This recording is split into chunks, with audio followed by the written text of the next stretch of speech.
네, 국내 시장으로 눈을 좀 돌려보도록 하겠습니다. 바로 대장주 삼성전자와 관련된 이야기입니다.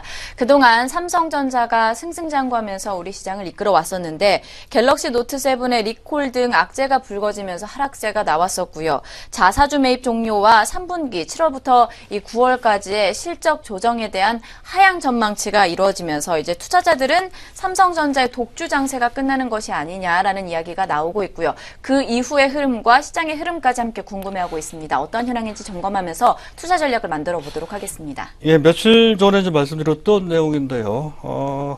어제죠. 어제 현재 제4회차입니다. 4회차 자사주 매입 프로그램 가장 마지막 날 분, 가장 마지막 분 72,616주를 자사주 매입을 했다는 걸요. 그로 인해서 4회차, 마지막 회차의 마지막 일에 현재 그 매수세가 종료됐다. 총 4회차는 99만 주였었던 건데 모두가 이제 매입이 됐다는 것이죠.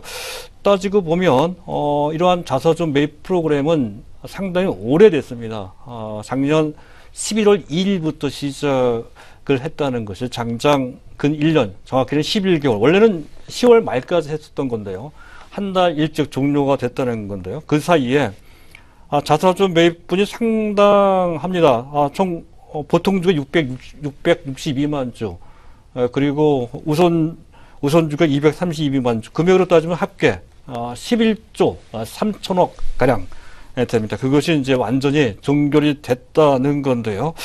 자, 그런 대장정이 끝난 상태 하에서, 물론 그것 때문에 120만 원대, 130만 원대에 있던 주가가 160만 원대까지 올라오긴 했어도 사실은 외국인이나 기관이 매수한 게 아니죠. 그 반대입니다. 오히려 외국인 기관은 매도를 했고요.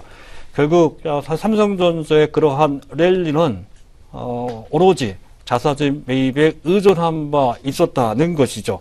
따라서 자사주 매입 프로그램이 종료된다면 현재 매수 공백이 생김에 따라서 상당한 주가에 어려움이 있을 것이다라고 하는 우려가 있었던 것이고, 저는 오늘 아침에 미국의 대선도 대선이지만 자사주 매입이 종료된 다음에 삼성전자의 주가 흐름은 어떨까에 대한 그런 관심도 상당히 높았습니다. 더군다나 리콜 사태 때문에 3분기 실적 전망이 계속 시간이 지날수록 조금씩 더 낮춰지는 그러한 모습이라서 이것이 추가적인 삼성전자 주가 하락의 빌미뿐만 아니라 시장 전체에 대한 압박도 악재도 될 것이다, 이렇게 봤던 건데요. 다행스럽게도 삼성전자가 개장 초에는 28,000원 이상 하락한 바도 있었습니다만 지금 현재 그 낙폭을 대부분 회복을 하는 그런 모습을 보였다는 것이죠.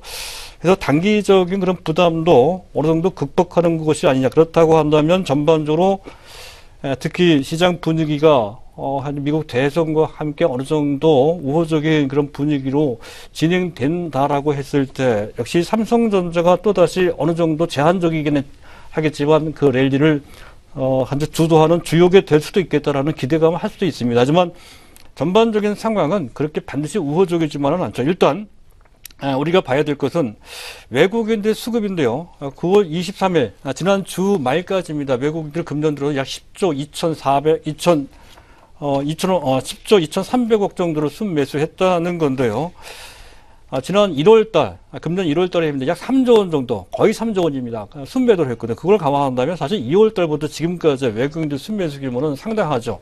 13조 2천억 원 정도 된다는 것인데, 그렇게 대규모로 한국 주식을 매수했음에도 불구하고 삼성전자를 가장 많이 매도를 했다는 것이죠. 현재 보통주, 우선주 합계해서 약 2조 5천억 정도를 순매도를 했고요. 또 그 못지않게 기관들도 매도를 했다는 건데, 그럼에도 불구하고 삼성전자가 이제 올라왔다 하겠습니다. 그런 관점에서 당분간은 그러한 삼성전자에 대한 매수 공백, 실적과 관련된 부담도 있고 글로벌 시장 전체에 대한 지수의 부담이 있습니다. 그런 상태 하에서는 적극적인 삼성전자 매수를 하기가 쉽지 않은 그런 상태라는 관점에서 본다면 현재 상황은 녹록지 않은 측면이 분명히 있다는 건데요. 하지만 단기적인 전망을 현재 전망 외에 중장기적 관점에서 본다면 전혀 나쁘지가 않다라는 그런 판단을 해볼 수가 있다는 것이죠. 일단 삼성전자 자사주 매입과 관련돼서는 사실 그 당시 기관도 외국인도 대규모로 매도를 하겠지만 그 매도물은 단기, 여기서 얘기하는 단기는 1년짜리, 좀 길면 3년짜리입니다. 단기적으로 보유 투자를 했던 그런 매물들이 빠져나가는 과정에서 자사주가 소화했다는 그런 측면이 분명히 있어서 그 부분과 관련도 오히려 한 장기 보유 비중이 높아졌다는 측면에서 본다면 보유의 질이 좀 높아진 측면이 분명히 있다는 것이고요. 또 한 가지는 지금 자사주 매입이 종료된 이후에 부정적인 영향을 받는 것은 맞긴 하지만 과거의 통계를 봤을 때 그 수급 공백과 관련된 주가 하락폭은 평균 약 3% 정도에 불과했다는 것이죠. 그런 정도라면 충분히 감내할 수 있는 정도다. 이렇게 이제 판단이 되고 또 리코 사태 이후에 글로벌 시장 평판은 그렇게 나쁘지 않습니다. 전화 위복의 계기가 된다는 말씀을 드린 바 있었는데요. 그런 쪽으로 우호적인 그런 시각이 조금씩 자리를 잡고 있는 그런 상태라는 점에서 본다면 오히려 그것 때문에 조정을 받는 상태라고 한다면 시장 상황과 함께 타이밍을 잡아볼 필요가 있다는 그런 관점. 적어도 삼성전자를 핸들링 못한다면 그와 관련된 종목들을 보실 필요가 있다는 건데요. 특별히 우리가 눈여겨볼 종목들이 있습니다. 관련된 종목들입니다. 투세적으로 매우 의미심장하게 올라가는 종목군들이 있죠. 대형주 중에서는 매우 의미 있는 상승세를 보이고 있다라고 몇 번 강조를 했던 종목이 있습니다. 바로 SK 하이닉스라는 것이죠. 단순히 D램가 갖고서 평가하면 안 됩니다. 뭔가 구조적인 변화가 내재되어 있다는 것은 삼성전자와 관련돼서 봐야 된다는 것이고요. 그와 어느 정도 연관되어 있는 것이 바로 장비 업체입니다. 그래서 유진테크나 테스 같은 종목들을 봐야 된다는 말씀을 드리고 있고요.